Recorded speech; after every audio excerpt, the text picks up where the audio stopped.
നമ്മുടെ സമസ്തയല്ല ജമിയത്തുലമ എന്ന് പറയുന്ന ആ സംഘടന 100 വർഷമായി തുടങ്ങിയിട്ട് 100ാം വാർഷികം ഇൻഷാ അല്ലാഹ് നടക്കും. അപ്പൊ ഞാൻ പറഞ്ഞു വന്നത് ആ സമസ്ത കേരള ജമിയത്തുലമ ഇവിടെ രൂപപ്പെടുന്നത് തന്നെ ഈ പുതിയ ചില ആശയക്കാർ വന്ന് അവർ അവരുടെ സംഘടിതമായി പ്രവർത്തനം തുടങ്ങി ഇങ്ങനെ നമ്മുടെ ആളുകളെ വിശ്വാസാക്കി. വിശ്വാസപരമായ കാര്യങ്ങളിലും കർമ്മപരമായ കാര്യങ്ങളിലും ഒക്കെ അവരുടെ എല്ലാ വിശ്വാസങ്ങളെയും ആചാരങ്ങളെയും തള്ളിപ്പറയുന്ന ഒരു ഭാഗം ഇവിടെ വന്നപ്പോ അന്നാണ് വരക്കൽ മുല്ലക്കോയ തങ്ങൾ എന്ന് പറയുന്ന മഹാനും അതേപോലെ തന്നെ പാങ്ങിൽ AP അഹമ്മദ് കുട്ടി മുസ്ലിയാർ എന്ന് പറയുന്ന മഹാനും ചേർന്ന് അവരെ മുൻ കൈയെടുത്ത് പ്രവർത്തിച്ചു. അങ്ങനെയാണ് സമസ്തക്ക് രൂപം കൊടുക്കപ്പെട്ടത്.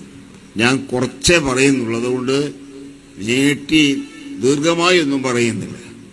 അപ്പൊ ആ കൂട്ടത്തിൽ സമസ്ത കേരള ജമിയത്തുലമ അതെങ്ങനെ ആ പറഞ്ഞ രീതിയിൽ അശ്വര ഇമാം കൊണ്ടുവന്ന അതേ രീതി നമ്മുടെ സമൂഹത്തിന് പഠിപ്പിച്ചു കൊടുക്കാൻ സമസ്ത എന്ന് പറയുന്ന വലിയ പണ്ഡിത സഭ മഹാനായ വരക്കൽ മുല്ലക്കോയത്തങ്ങളും ബഹുമാനപ്പെട്ട AP അഹമ്മദ് കുട്ടി മുസ്ലിയാർ പാങ്ങൽ എന്നിവരും മുൻകൈ എടുത്തുകൊണ്ട് മുന്നിൽ നിന്നുകൊണ്ട് വലിയൊരു സഭ രൂപീകരിച്ചു. അതാണ് സമസ്ത. ആ സമസ്തയുടെ പ്രസിഡന്റാണ് ഇപ്പോഴത്തെ പ്രസിഡന്റാണ് ഇരിക്കുന്ന ബഹുമാനപ്പെട്ട റഈസുൽ ഉലമ സുലൈമാൻ അല്ലാഹു തആല ദുആയിസ്മാഫിയത്തും നൽകട്ടെ.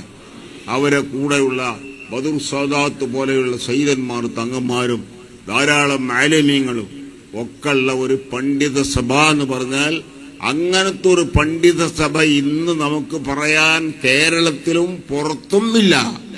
അങ്ങനത്തെ ഒരു മഹത്വമേറിയ പണ്ഡിത സഭയാണ് സമസ്ത കേരള ജമിയത്തുലമ. ആ സമസ്ത കേരള ജമിയത്തുലമയിലും ഇപ്പറഞ്ഞതുപോലെ ചെറിയ ചെറിയ കടന്നുകൂടൽ വരാൻ തുടങ്ങി.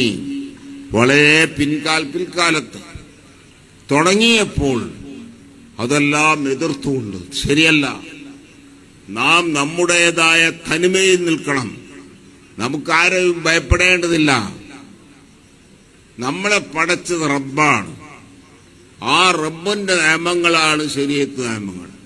ആ നിയമം മുഴുവൻ നബി സല്ലല്ലാഹു അലൈഹി വസല്ലം തങ്ങളിലൂടെയാണ് അല്ലാഹു എത്തിച്ചത്. അത് മഹാന്മാരായ സ്വഹാബത്തിലൂടെയാണ് ഖിയാമത്ത്